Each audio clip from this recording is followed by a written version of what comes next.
Hello and welcome to the Your Revolution podcast. The Your Revolution podcast is a collaboration between Revolution Personal and Performance Training in Melbourne and the Me Project. The purpose of the Your Revolution podcast is to inspire you on your mission of betterment. Each week on the podcast, you'll meet game changers who have created extraordinary lives, and you'll listen to stories and lessons to empower you to make the changes necessary to your life. The Your Revolution podcast is committed to fitness, health, nutrition, mindset, community, education, empowerment, and betterment, and we hope that you can take what you learn here and apply it to your very own revolution.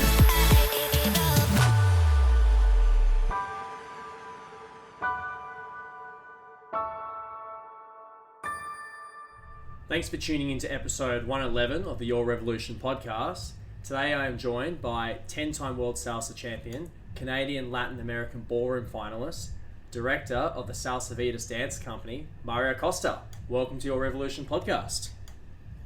Hello. How are you guys doing? How are you doing, Greg? Oh, I'm doing great, thanks. So we've got a big episode lined up today. Look, I've been following Mario since I began dancing myself a little over a year ago. So I'm pretty excited to get stuck in this episode, and I'm sure all your listeners are going to enjoy it. Mario, are you ready? I'm ready. All right, let's do it. So before we dive in, I thought it'd be a good opportunity for you to firstly give our listeners a little brief introduction into who you are. So my name is Mario Acosta. I am originally from Edmonton, Alberta, Canada. I'm Latin American, so my parents are from Ecuador, but I was born and raised in Canada. Very good. Now, as you said, you did touch on you were born in Canada. Can you, talk about your early childhood and growing up? So I grew up with this really amazing parents, very supportive. I was also an only child, so as you can imagine, my parents put me in everything and anything possible between dancing, taekwondo, soccer, piano, trumpet.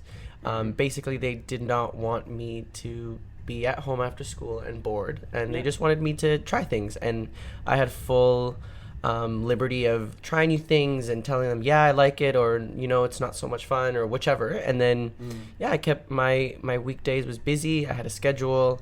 I loved learning things. I think that was the biggest thing that my parents helped me develop was they could tell that I was passionate about either music or dancing or any extracurricular activity that I was doing. And because I liked learning it and I loved just pushing myself, they kept feeding into that. And I guess the biggest one, as you've mentioned, is dancing.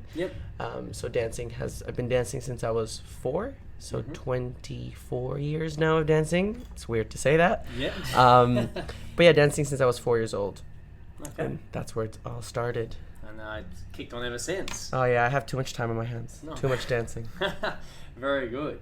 Now, for those who don't know or have actually been to Canada, how would you best describe it? It's cold. It's cold? No, just kidding.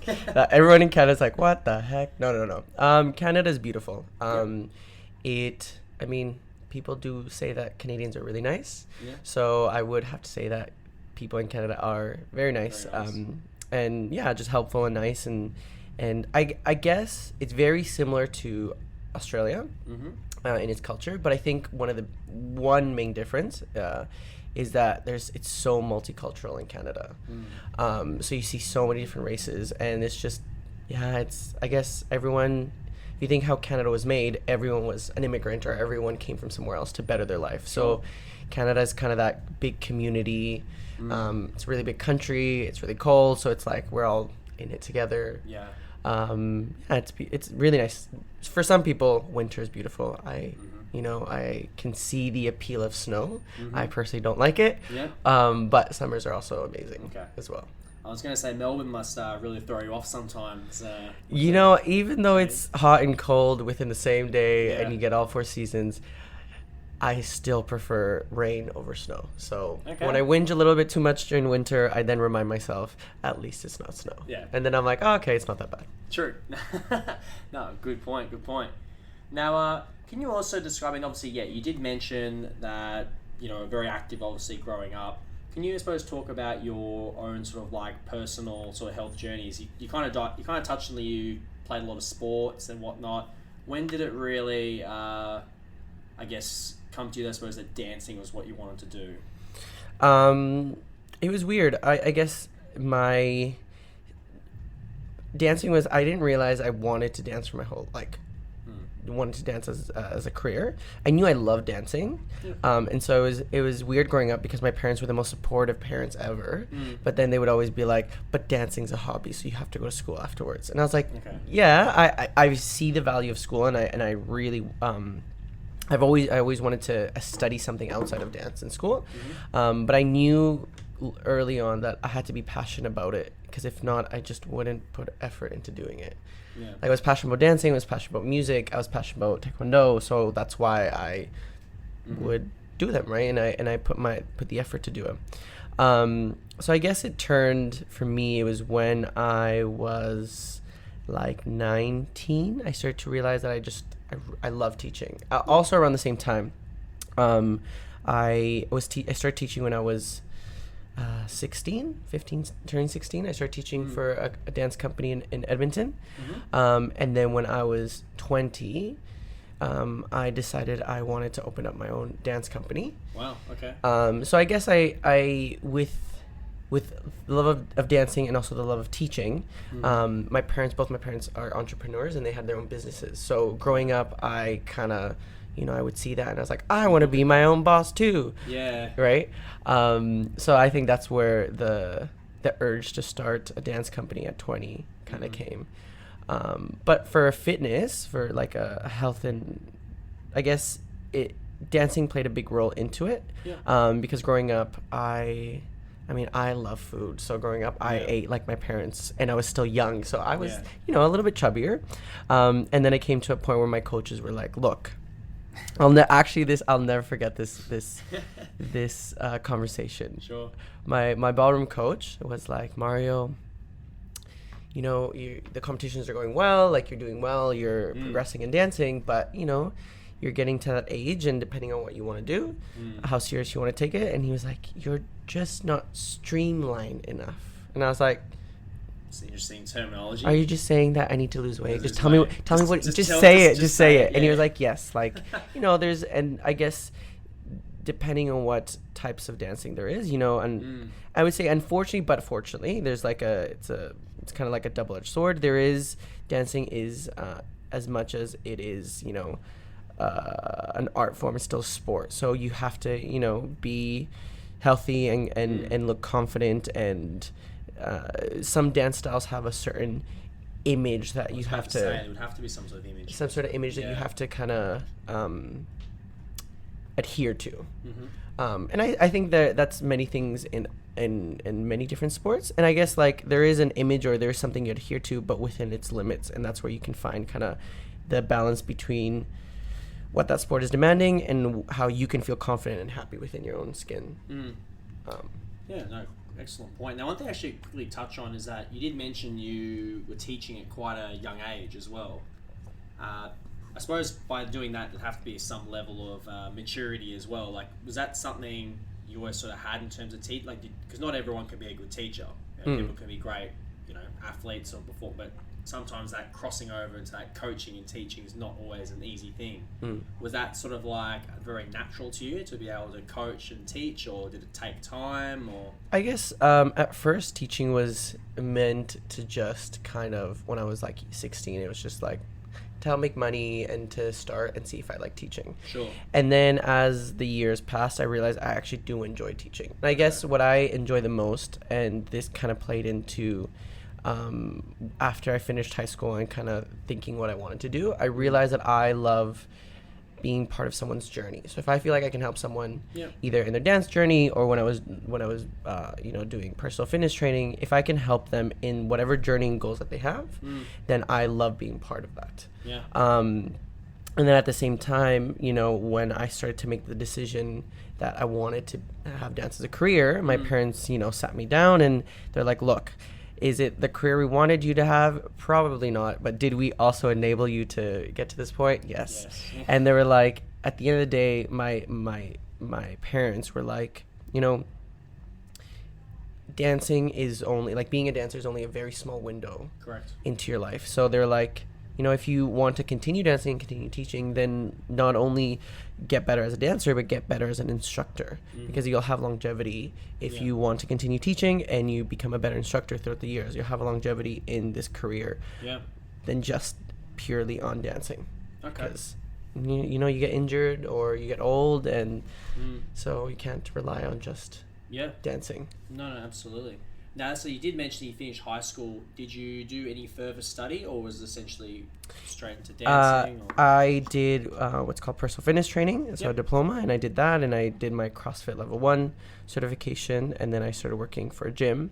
But at the same time, that was like 2 years into my dance company business, and so then I got to a point where I either had to grow just the dance company, one or the other, and then I chose the dance company.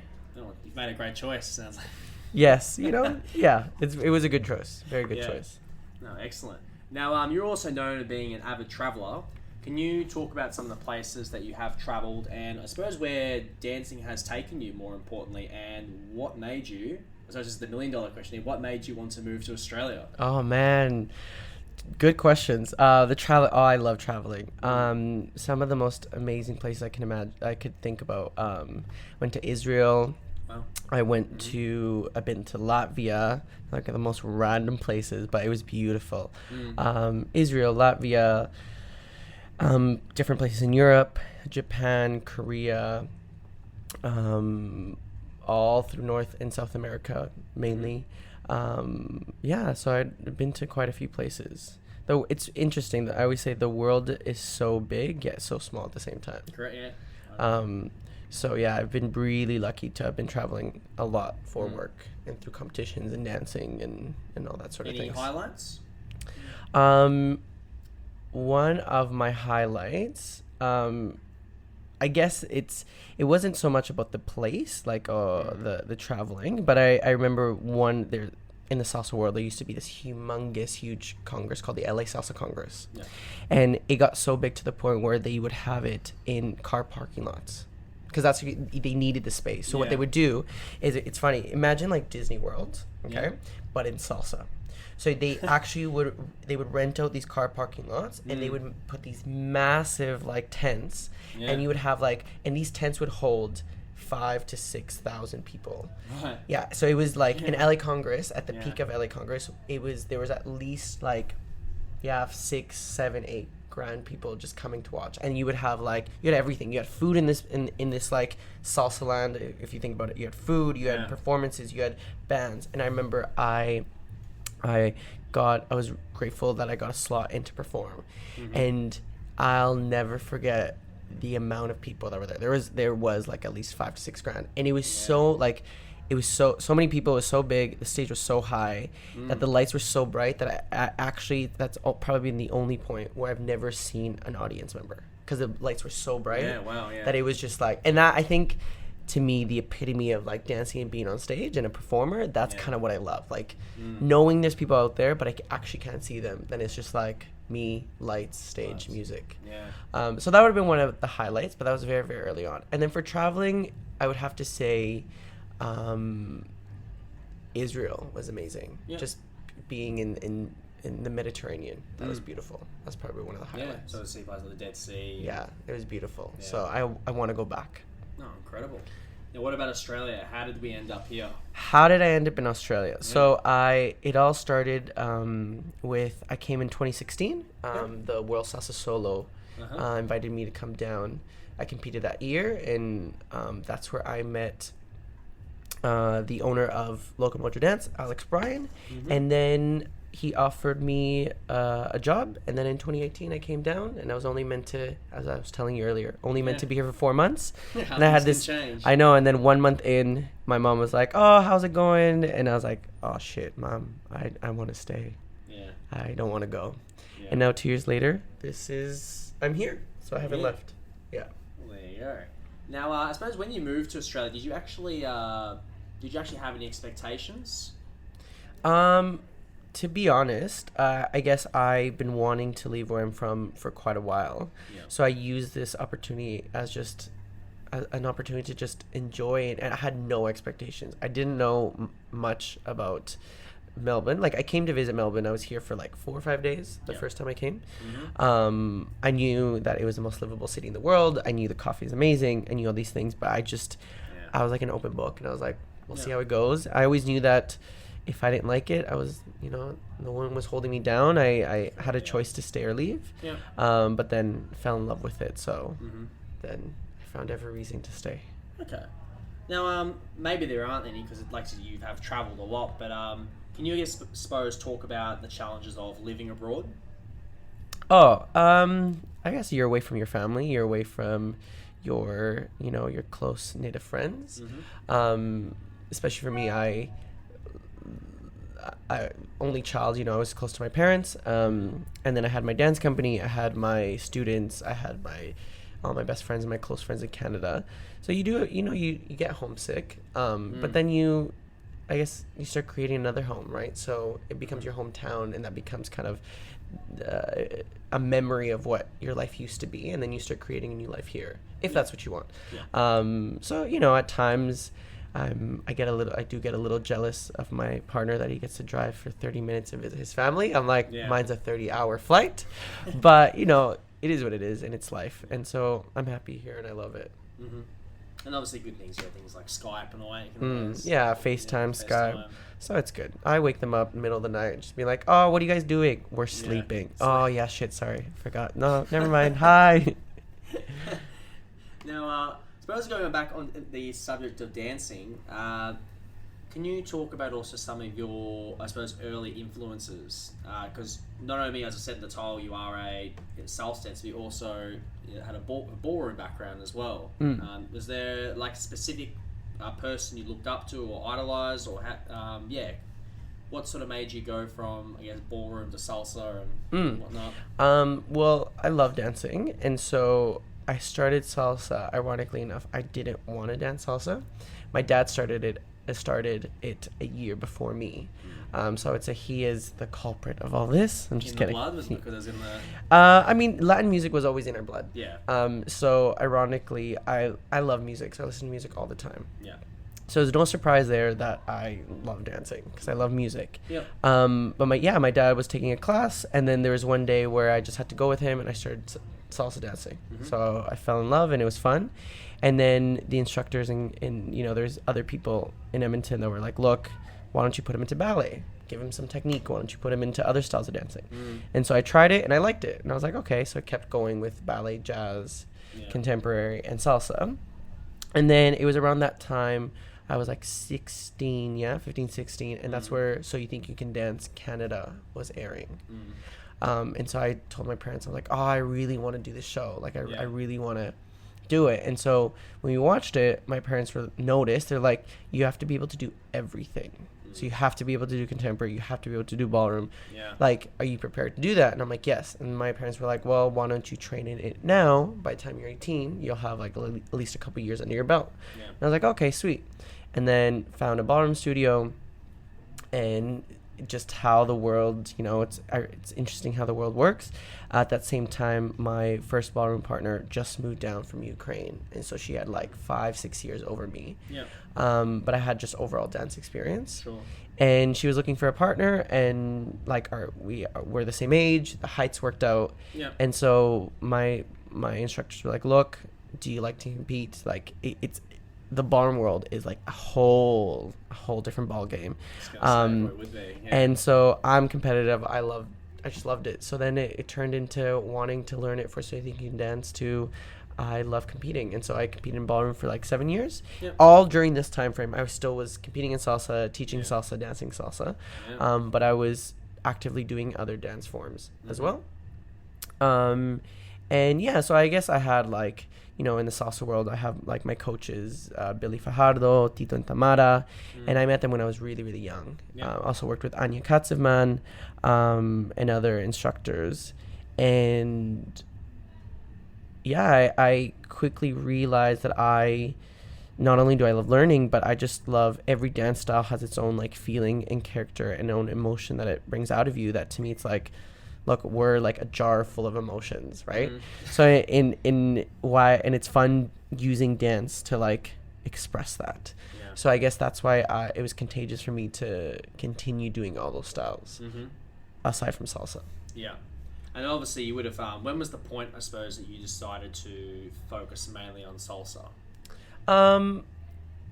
Yeah, so I competed for like 7-8 years in ballroom, and that just kind of, there's having a dance partnership is very, you have to find a right partner. It's like a relationship. It pretty much is a relationship. It is a relationship. It is. Yeah. So that kind of fizzled out, and then with salsa, I started doing the solos again, and then doing same gender, and it all just kind of continued, and that's where mainly after in like 2016, I started to win all the competitions in those two categories. So then I just continued and continued and continued. Yeah. Oh, very good. Now, probably a good one to always talk about is let's talk about your very first competition. Oh man, So, very, very first? Yeah, very, very first. Like not even salsa. Very, very first. We can even talk about, that's probably relevant to talk about your salsa, but yeah, pretty much how old were you, I suppose, and what do you, I suppose, remember from it? Okay, so I don't really remember too much. Yeah. But I remember, I think the first ever dance competition I had was like probably a jazz group, like something around that. Yeah. And I just remember that we got second place and I cried. And my dad was like, "It's not that bad. You guys did." No, we didn't win. And I was just crying. And my dad was like, "Mario, it's not the end of the world. You were fine." And that's all I remember from my first ever dance competition. But I think I was like, 7, 8, something around that. Like, so clearly I'm competitive. I've learned. Won't get that away. But yeah, my first, it's weird. I remember highlights of my career, but like the first time I competed salsa, probably don't remember. I remember the first. This is ironically how I remember things. I remember the first championship I won. That I remember, but in between then, it's all kind of like I've competed so many times in different styles that it just turned into a blob in my head. What about the first championship? That's probably a good one then. First one, 2010. It was the first year of this comp called the Latin Dance Cup. Okay. And I was in 2 categories. Now, keep in mind, I was 17 at that time. Yep, okay. And I was in 2 categories. The first one was the professional on 2 category. Yep. So I was with all the big dogs. And that year was probably, if you are a salsa nerd, it was the year where, like, almost everyone competed. Oliver Luda, Luis and Anya, David and Paulina, like big names, like huge names in the salsa world were still competing at that time. And these probably were the people you looked up to. Yeah, these were like adults, and these were people I would go to their workshops, and I'm like, this 16-year-old being like, I'm here to compete with you too. Wow. So that was the first category, and I was lucky. We made the final, got 4th. It was a great comp. And then the other category that we were doing, or that I was in, was the first year of the male same gender. Yep. And so that was the first year that any comp ever had a same gender. And with my coach John, we had this when I was like 16, so like 3 years prior to that, when I first started working with him, we had this shines routine, so like just footwork, side by side footwork. Yep. And so leading up to the comp, like 2 days before the comp started, he says, wouldn't it be funny to just do the routine that we know, like the shines footwork? And I was like, we haven't done that in 3 years. He's like, you'll be fine, let's just perform it tonight. That's probably one of the other things I remember. I'll never forgetting how much of a routine in front of people. I was like, oh, great, I got to practice. Like, I don't remember this routine at all. And so that shine routine, that side-by-side shine, we decided to compete in the same gender. Yep. And then, every, like, the quarterfinal, semifinal, final, we just kept practicing, and it got better and better. And by the time the final came, we won, and it was great. Sorry, that was, funny enough, the category that I wasn't really expecting much out of it, or that it was just last minute. That was the first championship, so the same gender. Okay. Now for I guess our listeners, just because I suppose some of them with the terms, how would you describe what shines are in terms of? So, you have obviously the partner work. So if you were to imagine, like the man holding the girl and you're dancing together and you're holding each other's hands and, you have that sort of the partner work aspect. And then shines or footwork would be when you're separate and you're separated and you're not physically touching and you're just moving your feet and moving your body through the music. Yes. So that is what shines are. And then for some of the listeners, in the salsa world, there was a very famous couple named Eli and Yen, and Eli he was fascinated with kind of the spins and everything that the woman had to do, like was doing the spins and just everything about what at that time girls were dancing. He just liked it, and he wanted to, express himself in that sort of way. And then so he entered categories with his partner, but they were two males dancing together next to, traditional male and female couple. And so a lot of the judges found that it was, physically unfair. For as much as it wasn't about your sexuality or wasn't anything about that, it was just you're now a male competing against a female. So there is physiological differences that they felt was kind of unfair a little bit. Okay. So then in 2010, that's when they created the same gender category, which then two males can dance together, pretty much do whatever you want. You don't have to touch, you don't have to do partner work. You can do shines, or you can just, however you want to interpret the music. They were like, here's your category, go nuts. Okay. Yeah. Okay, very good. That's interesting. So now let's talk about some of your greatest achievements. So in particular, as everyone really knows you for winning the world's 10 times, what in your opinion was your, key ingredient to remain so consistent at such a high level of dancing and performing? I think it was a mixture of fitness and dancing. So I always knew that, there is an artistic side of the dancing, which is when, you take classes and you do dance, different dance styles and different dance classes. Yep. But then there was also that physicality that to me was really important. So I wanted to, every year I wanted to be faster, stronger, fitter, more flexible. And I knew that you have to train for that differently than just training for dancing. Yeah. So between mixing the two, and it's like, how can I be fitter, faster, stronger? How can I be a little bit more muscular just because I want to look that way, yet maintain my flexibility and my fluidity? So I guess it was just about, you got to put in the work and put in the dancing work, and then put in the work to remain flexible, to go to the gym, to eat healthy, to sleep well. So I guess that consistency. And then for me as a dancer, because I am very influenced by different styles, I guess every year, almost every routine that I did, there was a slight difference or influence. And it's very interesting to see how whatever I was learning outside of salsa influenced what I was doing then. So just allowing myself to just, continue growing and not stay stagnant in however I wanted to, not stay stagnant in my movement, and just allow myself to be, an artist and feel and learn and do things and interpret however I wanted to. So you would definitely credit your versatility, obviously knowing different styles, I suppose having, I'd say, different flavor compared to someone who just did, strict salsa or, and then I suppose you also mentioned as well a lot of cross training as well. Yes. So in terms of conditioning work, speed, flexibility, strength, a lot of that. Yeah, in comparison to, I would say, most salsa dancers, I'm a little bit different just because I've just have had the opportunity to train in so many different styles.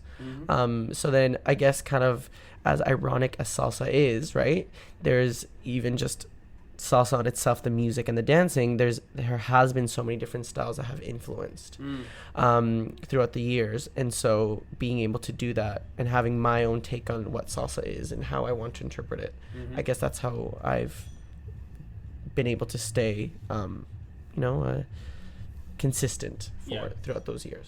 Yeah, well, it's probably something I've noticed. I mean, I haven't been in the scene nowhere near as long as you, but I think that's one thing I've really noticed in terms of separating, the very, very top to, I suppose, someone who's obviously good, but is that sort of that more than just training for dancing, being able to do those extras. And so, I've definitely noticed that as well. So that's a good, I couldn't agree with you more on that. Now, what, I suppose let's say someone like myself around, what advice would you give to someone who wants to pursue, I guess, a career path like yourself? In dancing? Yeah. I mean, to be honest, it's never too late to start. Okay. So it's hope for me. Yes, there's never too late to start, and Love it. I guess you'll never hear someone saying, "Oh, I should have danced less in my life." Like, dancing is fun. Yeah. It's fun. It's a great stress relief. It's a great way to meet people and build connections. Yeah. And I think especially with salsa dancing, I always say you can literally go travel anywhere around the world. You don't have Language. you don't have to speak Yeah. the same language. You can Right, literally that's right. play charades with someone and be like, hey, do you want to dance? And then you dance and then you have fun and you get to meet Yeah. someone new. And it's like, I don't even know what this person's saying to me, but Yeah. you have that sort of connection and that language that's not verbal. I guess I would my advice to people is just go for it, do it, and do what makes you happy. And if it's taking one salsa class a week or two or three, whatever it is, as long as you're content and you're happy, then keep doing it. Go for it. Yeah. Sky's the limit. Sky's the limit, yeah. No, fantastic. Now, I suppose going sort of back to your teaching and coaching, how would you describe your style of teaching and coaching? Like, is it very scientific based? Do you really break things down? Yeah, how do you... I guess I am known to be very detailed when it comes to technique. Yep. But for when it comes to dancing, I guess what I always want to go, and I always tell my students, dancing is a stylized walk. Yeah. So however you walk and how you stand and your natural position of stability in your day-to-day life, Yeah. you have to bring that into dancing, but then certain aspects of your body start being stylized and start to isolate a little bit more, which Sure. then makes it dancing. Okay. Do you get what I mean? So, Yeah. So I guess my approach to dancing, and with all types of dance, there's always different techniques or different philosophies of movement. I guess for me, it's how to put you in a most stable position based on how you walk, and then from there we can start dancing. Yeah. And Okay. so I guess that's kind of my philosophy. And would you say, in your opinion, we say that is, I guess, the secret, I suppose, being a good coach, I suppose, being able to, I guess, identify that and sort of break that down? Yeah, I think that's kind of what I love about teaching is I actually love when I explain something and then I still have a student that says, I don't get it. Because then in reality it's like, oh, okay, I've explained it this way. Yeah. How can I get this person to have a light bulb moment or understand it, Yeah. but not say it the same way? Yeah. And I think that challenge to me is actually really fun because then you're able to teach different types of people, and different types of people learn differently, right? Some people are verbal, some people need to feel things, some 100%. people need to see it. Yeah. So for me, that is the fun part. That's kind of the challenge when I'm teaching. It's like I love that challenge. How can I teach different types of people, or how can I help get them to point A to point B? Yeah. No, that's a great point you pick up. Even as being a trainer myself, I've had those moments when you've coached someone and you say the same cues and they just can't seem to. They don't feel it, or they don't can't feel understand it. And then you get that moment where it doesn't matter how long it could have been, like a week, or I remember there was one client, it was 3 months later, I think I was showing them how to do, maybe it was a deadlift. And then they finally said to me oh, I'm feeling it here instead of here. I was like, yeah. I was like, and it was that moment because I knew it was oh, for once he wasn't squatting, he was hinging, he was using the right muscles. Yeah. And it was that real feel-good moment, that sort of light bulb moment you spoke about. So yeah. And I guess the other thing for teaching, and this is what I love as well, is that you actually, even as an instructor, you learn so much from other teachers. Yeah. So I've been in so many opportunities where I either had to teach a workshop with someone else, or you're in someone else's class, or you're teaching alongside them, and then you hear kind of what they're saying, and you even have a light bulb moment, and you're like, oh, that's a different way than I say it, but that makes sense. And so you, as an instructor, you still can learn so much from other teachers or learn from other students in that realm. So yeah. No, 100%. Now one thing I suppose we have touched on this a bit is you did start teaching at a pretty young age. Can I suppose you also talk about your growth as a teacher and and I suppose what because I think I touched on it's not always easy for someone to be a good performer or dancer and a teacher. So can I suppose maybe you did answer in your last question because you obviously looked at other people, but what how can I say this? So how are you able to, over, I suppose, time, like, also get better as a coach and a teacher as well? Like, I was lucky enough to have, like, one of my best friends at that time. She was doing her master's in psychology. Yep. So she was studying to be a psychologist. And I guess if I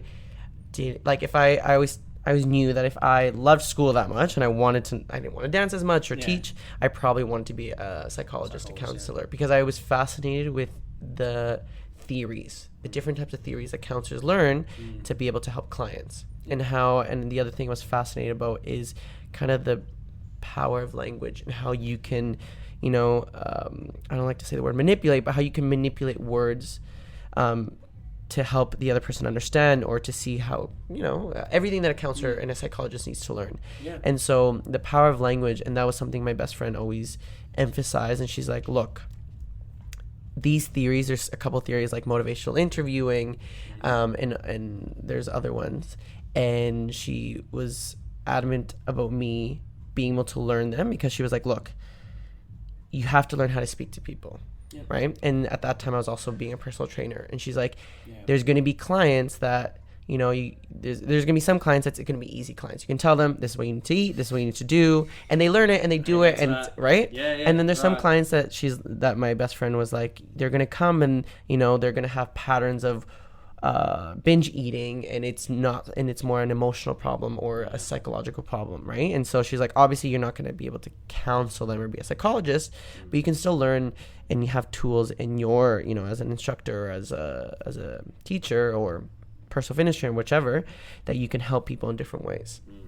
So I guess with that mindset, I always that's kind of how I targeted with teaching, and at that time personal fitness training was, how can I learn to be a better instructor by saying it differently, or understanding that. And then even with dancing, depending on what students I had, like goal setting, what types of goals did you want to do, how are we going to get to that point, rather than just sometimes doing it. You do have clients where it's just they want to come, they want to have dance once a week, and that's fine, right? Those are the easy ones. And then you have the ones that are like, I see myself performing, or I want to compete. Okay, let's, there's how are we going to get to that point, and doing that. Okay. Now, the thing actually touching on your coaching, because actually you did it from a very young age, was it challenging, I suppose, to coach, and I suppose like to speak to someone someone older? Or, I guess how would you... the biggest challenge was when I first started teaching my poor students back then. I feel so bad for them. I used to teach the way I learned. And the way I learned, all my instructors, there was no positive reinforcement. It was, if 1 week I got told you got to work on this, and the next week I showed them and they didn't say anything, I was like, oh yeah, I did it. I'm so happy. But they would never say like, oh, that was better, that was good. It was just, okay, now you got to work on this. So that's how I used to teach. And I remember one time after a year, my students came and they were like, are we getting better? And I'm like, yeah? Like, what do you mean? Like, well, I don't understand. They're like, but you never tell us that we're getting better. And I'm like, oh. I was like, why do you need to hear that? But then I realized not everyone learns the way I learn, right? Correct. Yeah. So yes, I very quickly realized, everyone needs something different. Yes. Right. And if you want to retain that client, and you retain them, and you care about them, and you want to see them succeed, then you have to be flexible in knowing what they need, what they don't need, how much push they need, how much push they don't need, and just being aware of them. Yeah. I think especially when it comes to dancing, because sometimes dancing, because it's an art form, can bring out emotions, and you just have to be aware of that when it comes to people. Yep. No, absolutely. All right. So from a teaching point of view, what would you say is the most important thing for a beginner or someone at any level to improve?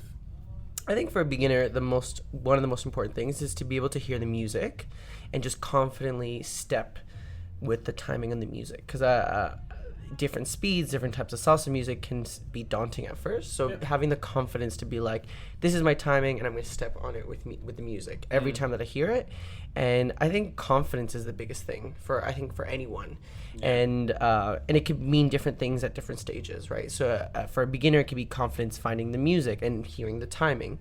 And then that turns into, I confidently can do the 3 moves that I know with anybody, right? And be able to lead them, or as if you're a male or if you're a leader, being able to lead them confidently. Yep.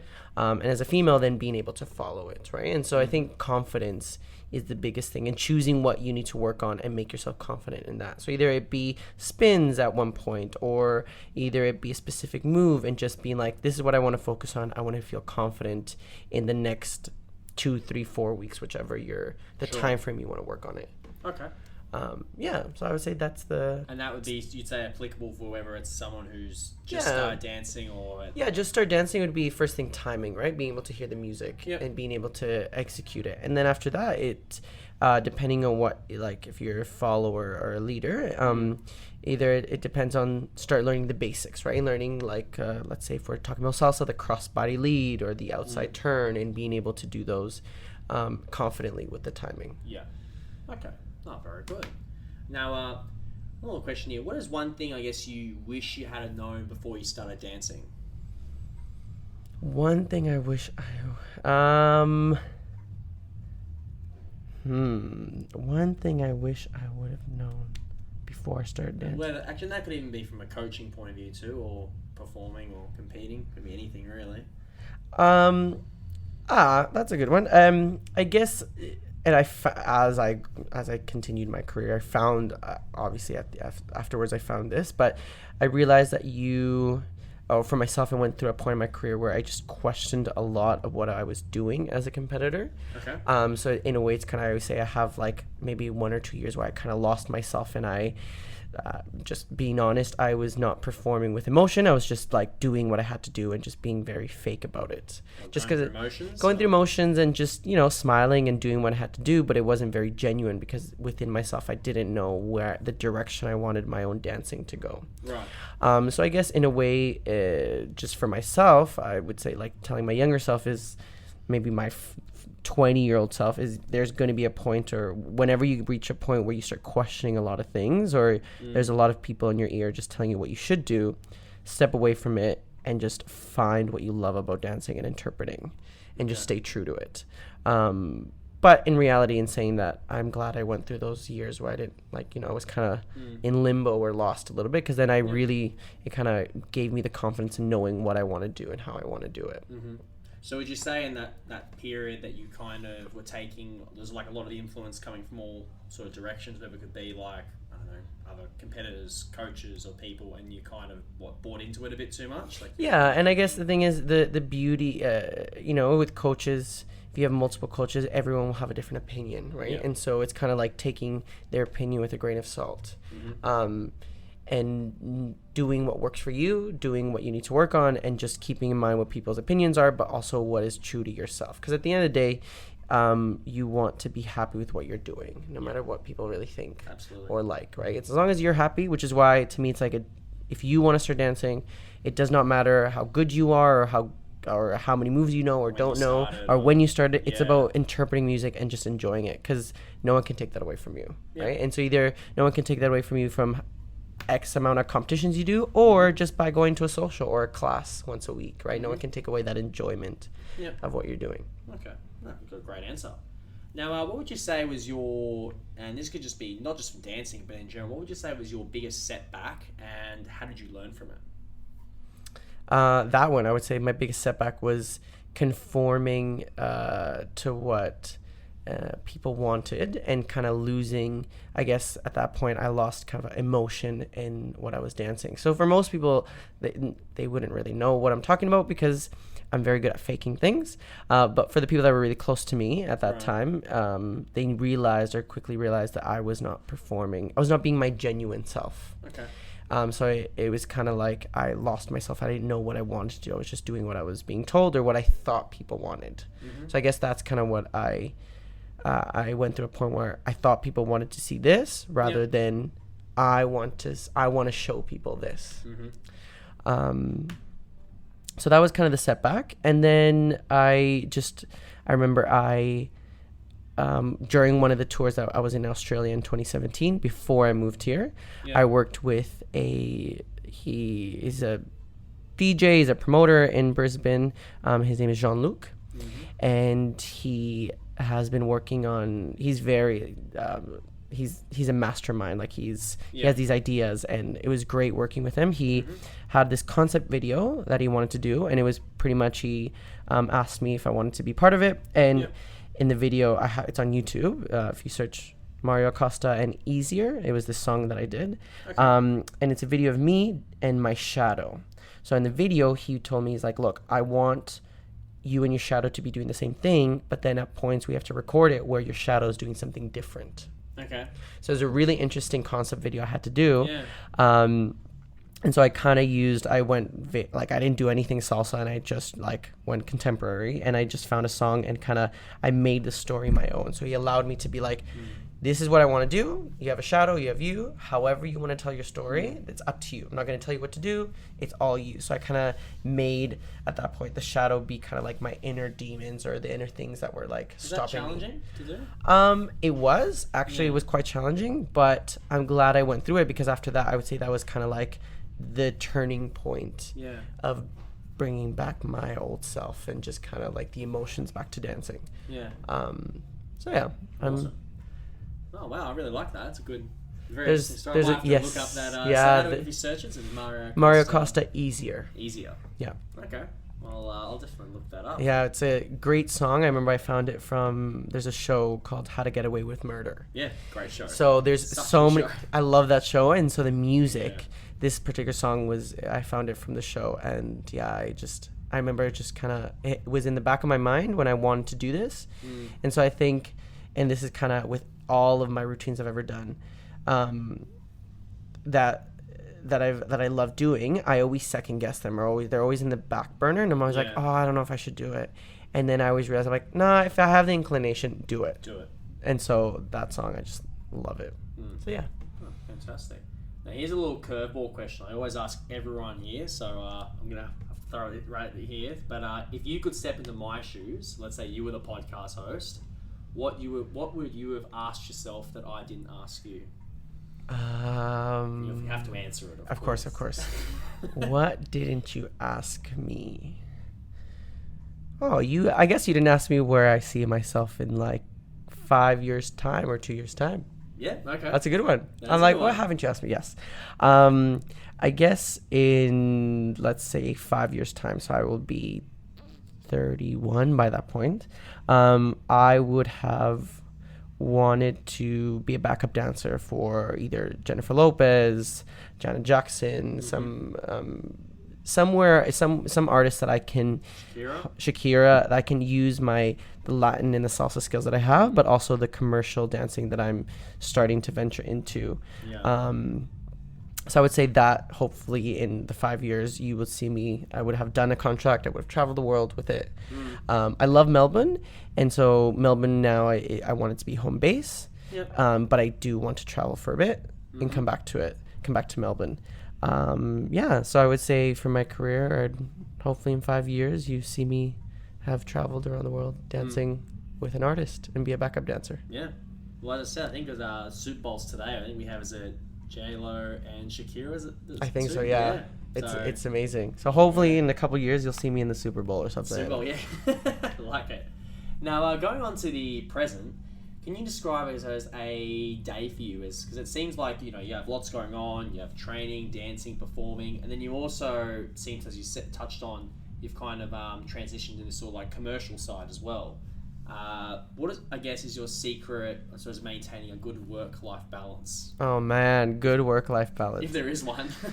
Look, I try to have one. Thankfully, I have people around me that help me maintain it. I'm not the best at having it, but I guess just for myself is just having time, making sure you're setting out time for anything that you want to do. So if for instance, I'm like, okay, this year I want to be better as a commercial dancer, I want to learn a certain style that I'm not that good at, then I have to be like, okay, every week on a Tuesday night, let's say, there's classes that I can go to. And I think the beauty of Melbourne is that you can you can work as a dancer, work as a dance teacher, and also still train if you plan it out right. You can plan around classes that happen throughout the city, like throughout the week, every week, pretty much. And there's some amazing instructors in the city.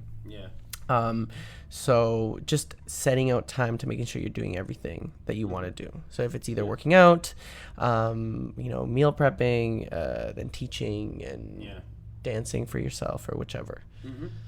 I suppose you also talk about your partner as well, because he is a performer. Or he yes, does very as well. talented dancer. Yeah, I suppose that would also, I would say, be quite an influence or help as well. I suppose have a supportive partner who also has the same interests as you. Yes, he's very supportive, and we're both, I would say, in the same industry, yet very different, because I'm more of a Latin dancer and he's more of a classically trained ballet, contemporary jazz, commercial dancer. So it's nice it's nice having it, because obviously we have very similar schedules. Yep. We know what the other person needs. But it's also nice to be different, because I'm a Latin dancer, right, and I've trained differently. So I'm really grateful to have him as a partner, because he's very supportive. No, that's fantastic. Now I suppose moving on to the present, can I suppose you sort of share what you've got going on at the moment, because last I checked before about to have you on, you were leaving Australia. Yes, meant to leave. And now tables turned. The tables have turned. Can you talk about I suppose what. So what right now it's just the exciting thing of staying is now I am freelancing, so teaching my own classes with an instructor named Laura Anderson. So her and I, we have Monday Night Mambo Madness. We're starting that, and kind of just that's the love that I have for salsa dancing, mambo or on 2. So just doing that, and that's going to be happening. And so now that I'm staying, there's different events, different competitions that either I'm going to do with my students or bringing teams down. So we have that's going to be happening. And then the exciting part is also Matador, the show that I've been in for the whole last year, is also traveling again, starting I think in July. Don't quote me, but this show that was such a big part of my life last year is going to continue, which is really exciting. So between salsa dancing, teaching, and all that, and then still doing other commercial shows, that's going to be the 2020. Okay, now in terms of Mambo Madness, when is it going to, if it has not, when does it officially kick off, and where can we find it? So officially it will be starting February the 24th. Every Monday. And you can check us out on Mambo Madness on Facebook, and we have all the information there. And it's just every Monday we're going to have body movement shines, and then we have partner work as well. And we have a team starting as well, but mostly it's just going to be the classes. And so it's going to be super exciting. And maybe we will see. I'll see how much do. Maybe at the end of Monday nights we will have like a mini social, because there's no socials on a Monday night. It's just salsa. Nice, bachata. A lot of bachata socials. There's nothing wrong with that. I'm not trying to hate on bachata. Trust me. Please, bachata people in Melbourne, don't hate me. There's nothing wrong with it, but there's room for everyone. So there's not that many salsa socials happening. So, but we will see what happens. But for sure, Mambo Madness on Mondays, starting February the 24th. Now, speaking while we're actually on that topic of Mambo on 1 on 2. Actually, one of my friends, I'm going to quote her because I must agree, as you probably know her, Kiki from Melbourne, and she believes that on 2 is going to be the big thing this year in terms of the Latin scene. Would you agree with that? The big thing this year, I mean, hopefully, I love dancing on 2. I think, it will be. I think maybe this year is going to be the year of salsa and the year of mambo. And really, bachata is such a big thing. Bachata is huge anywhere in the world. So we should acknowledge that. And I mean, in reality, any sort of Latin dance that is big is good for our community. So it's good that we're still, being able to influence other people and bring them into kind of our world of dancing. So hopefully mambo is this 2020 is the year of mambo, where we all just go crazy. Well, I said, so if you don't know, we've got some big names in Melbourne. So we've got yourself, we've got Artie, who I believe now is coming back, and also got Pedro, who's a good friend of mine. So it sounds like maybe we need to have a Mambo Madness boys team. I wonder. That would be fun. That would be fun. There we go. Now, I suppose before we kick on to the signature questions, the Revo, which I always like to, put everyone on the spot. Where can our listeners connect you online or find you if they want to, suppose, be coached or even just want to, check you out? Yeah, of course. All about you. You can find me on Facebook, Mario Acosta, Cevallos, Cevallos, my long last name. Also on Instagram. Yep. Mario A_C. And then actually by the time this comes out, my new website, which is www.imarioacosta.com. That was a lot easier to remember. So you can check me out on Facebook, Instagram. I hate saying this, but if you Google my name, everything will come out. I have gracefully some really good IT friends that make sure that everything in the first 3 Google searches are all about me. There's many places. Okay. Now, and just to clarify also, your Mambo Madness school, where is it located? It's going to be on 214 Increment Street in St. Kilda. Yeah. Okay, brilliant. Alrighty, so as we said, we're going to go into the Revo PT signature questions. Now, I didn't actually send you these deliberately. Oh, man. On the spot. Great. Okay, let's do this. Are you ready? Are we ready? Alright, so these questions are going to be some short responses and some are going to be some bit extended. Got it. Alright, here we go. Oh, it's the next page too. Crap, exactly. I couldn't even look. Oh, okay. Alright, question number 1. Salsa or bachata? Salsa. Question 2, salsa basic or bachata basic? Salsa basic. Question 3, Toby Love or Romeo Santos? Romeo, hands down. Oh, easy. Yeah, you're killing this so far. Question 4, bachata sensual or bachata Dominican? Or, sensual. Easy. Question 5, what is your favorite thing about teaching a beginner? Favorite thing about teaching a beginner? I actually love when they start having fun and just doing the basic. Okay. It's actually when they start feeling the groove and they start being like, oh, this is fun. Yeah. That excitement to me is like, that's when you know you hook them. Hook them. Yeah. Oh, very good. Question 6, how fast can you teach the basic step? I'll teach it in like 1 minute. 60 seconds. All right. When someone says to you that they can't dance, what do you say? I say, if you can walk, you can dance. Nice. Question 8, pretzels or hammerlocks? Hammerlocks. These are dance terms. Yeah. So I got hungry and I was like, pretzels, yum. What's he talking about? Hammerlock? All right, question 9. Now, this is a hypothetical here. How many dances in a social could you have back to back without changing outfits or resting? Oh, okay. Now I'll throw a curveball. Depends on what style. If you're doing salsa or bachata. How many dances? I mean, I think I've done like 6 back to back, and then I'm like, okay, time out. I need for salsa. I need a break. Yep. So I would say 6, 5. Depends the speed, right? Yeah. But yeah. Bachata? Oh, you can dance bachata all night. You don't need a break. You don't need a break for bachata. It's so slow. I mean, there's nothing wrong with it. But yes, you can dance. That's why you can dance bachata all night and not be as tired. Yeah. It's slower. Salsa sweats. Salsa can be a little bit faster. Okay. And a lot more physically demanding. So we'll say about half a dozen songs for changing an outfit or resting. Yeah. And then bachata, you could screw it. The sweater you are, I think the more sensual it is anyway, so it's fine. Cool. I like it. Okay. What is your favorite simple salsa move or pattern you like to teach? I like to teach the, let's say, I love the crossbody lead inside turn. Okay. Why is that? Because I guess it kind of just one of my philosophies, or the biggest philosophy of teaching that I have, and I always tell the leaders this, and I tell the followers, is that the follower's job is to walk straight forward until the guy changes your direction. Yep. So in that simple basic move, it pretty much you can hone and you can practice. Like as a follower, you turn and face away from the guy, for instance, until he changes your direction. And as a leader, you do the same thing. And then there's so many variations you can do out of that simple move that kind of is the testament of what I believe in partner dancing and the lead and follow. Okay. So I said that was probably my favorite one. Nice. Well answered.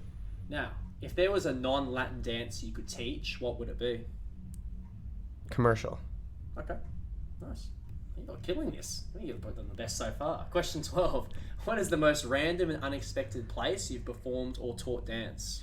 Most random place. Think. Most random place.